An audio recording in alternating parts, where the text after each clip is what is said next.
പഞ്ചവത്സര പദ്ധതികളിലെ 4ാമത്തെ ക്ലാസ്സാണിത്. ഇതിൽ ഇൻക്ലൂഡ് ചെയ്തിട്ടുള്ളത് ലാസ്റ്റ് 3 പഞ്ചവത്സര പദ്ധതികളാണ്. 10ാം പഞ്ചവത്സര പദ്ധതി, 11ാം പഞ്ചവത്സര പദ്ധതി, 12ാം പഞ്ചവത്സര പദ്ധതി. അതിൽ ഫസ്റ്റ് വൺ 10ാം പഞ്ചവത്സര പദ്ധതി. 2002 മുതൽ 2007 വരെയാണ് 10ാം പഞ്ചവത്സര പദ്ധതിയുടെ കാലഘട്ടം. അതുപോലെ 10ാം പഞ്ചവത്സര പദ്ധതിയുടെ ലക്ഷ്യം എന്ന് പറയുന്നത് മൂലധന നിക്ഷേപം വർദ്ധിപ്പിക്കുക എന്നതാണ്. കേരള മോഡൽ വികസന പദ്ധതി നടപ്പിലാക്കപ്പെട്ടത് ഏത് പഞ്ചവത്സര പദ്ധതി കാലത്താണ്? 10ാം പഞ്ചവത്സര പദ്ധതി. കേരള മോഡൽ വികസന പദ്ധതി നടപ്പിലാക്കപ്പെട്ടത് 10ാം പഞ്ചവത്സര പദ്ധതി കാലത്താണ്. ഓരോ വർഷത്തിലും 8% GDP വളർച്ചാ നിരക്ക് കൈവരിക്കുക, ഉയർന്ന നിലവാരത്തിലുള്ള തൊഴിലവസരങ്ങൾ സൃഷ്ടിക്കുക എന്ന ലക്ഷ്യത്തോടെ നടപ്പിലാക്കിയ പദ്ധതി 10ാം പഞ്ചവത്സര പദ്ധതി. 10ാം പഞ്ചവത്സര പദ്ധതിയിലാണ് ഓരോ വർഷത്തിലും 8% GDP വളർച്ചാ നിരക്ക് കൈവരിക്കുക, ഉയർന്ന നിലവാരത്തിലുള്ള തൊഴിലവസരങ്ങൾ സൃഷ്ടിക്കുക എന്ന ലക്ഷ്യം നടപ്പിലാക്കിയത്.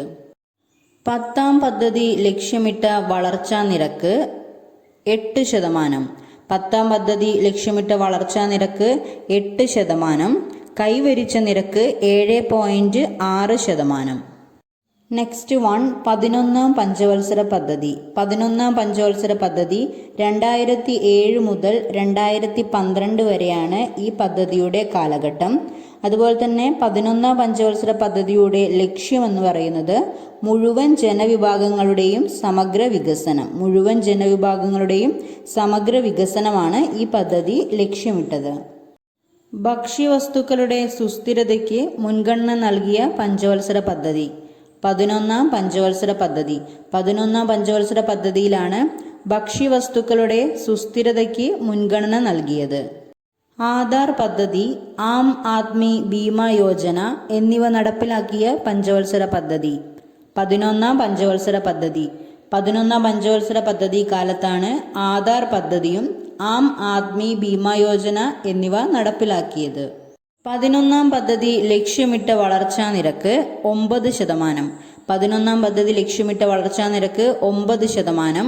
കൈവരിച്ച വളർച്ചാ നിരക്ക് 8%.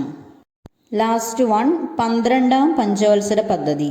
12ാം പഞ്ചവത്സര പദ്ധതി 2012 മുതൽ 2017 വരെയാണ് ഈ പദ്ധതിയുടെ കാലഘട്ടം. ഈ പദ്ധതിയുടെ ലക്ഷ്യമെന്ന് പറയുന്നത് സുസ്ഥിര വികസനമായിരുന്നു. ഈ പദ്ധതിയുടെ ലക്ഷ്യമെന്നത് സുസ്ഥിര വികസനം ആണ്. ഐക്യരാഷ്ട്രസഭയുടെ സുസ്ഥിര വികസന സൂചിക 2021-22 ഏറ്റവും മുന്നിലുള്ള രാജ്യം ഫിൻലാൻഡ്. ഫിൻലാൻഡാണ് ഐക്യരാഷ്ട്രസഭയുടെ സുസ്ഥിര വികസന സൂചിക 2021-22 ഏറ്റവും മുന്നിലുള്ള രാജ്യം.